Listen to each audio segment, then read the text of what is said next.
వ్యతిరేకంగా ఉద్యమిస్తున్నటువంటి ఉద్యోగ ఉపాధ్యాయ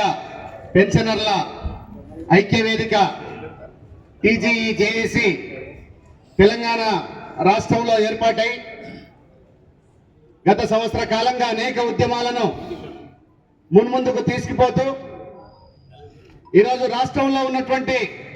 కాంగ్రెస్ ప్రభుత్వం తమ మేనిఫెస్టోలో సిపిఎస్ ను రద్దు చేస్తామని హామీనిచ్చింది.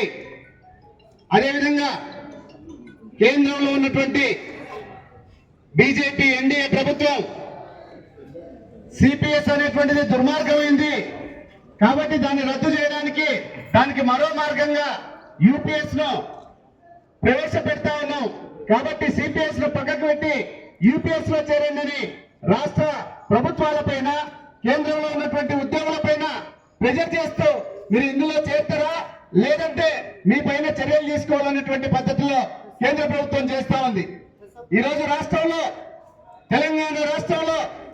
రాష్ట్రం మొత్తంగా అన్ని ఉద్యోగ ఉపాధ్యాయ కార్మిక ప్రజా సంఘాలన్నీ కూడా హైదరాబాద్ బాట పట్టిని. హైదరాబాద్ లో మహాధర్ణ జరుగుతూ ఉంది. హైదరాబాద్ లో అన్ని జేఏసీలు ఒక్కొక్క ప్రాంతంలో ఐక్య ఉద్యమాలను నిర్వహిస్తూ ఉంటే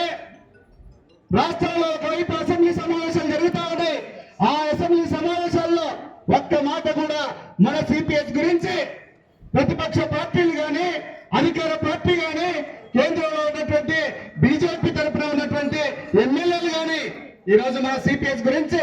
మాట కూడా మాట్లాడేటువంటి దుస్థితి ఈరోజు రాష్ట్రంలో ఉన్నటువంటి రాజకీయ పార్టీలు వారు వివరిస్తున్నటువంటి తీరు చూస్తే సిగ్గనిపిస్తా ఉంది. రాష్ట్రంలో ఉన్నటువంటి ప్రతి ఉద్యోగి ఈ సిపిఎస్ విధానం వద్దు,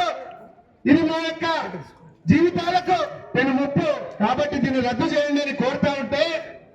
కేంద్రంలో ఉన్నటువంటి ప్రభుత్వం అయ్యయ్యో సిపిఎస్ రద్దు కాదు, పెన్షనర్లు ఎవరైతే ఉన్నారో వారికి కూడా భవిష్యత్తులో ఓపీఎస్ లేకుండా కొత్తగా వాళ్ళకి ఇచ్చేటువంటి పే రివిజన్ కమిషన్ లో వాళ్ళ వేతనాల పెరుగుదల లేకుండా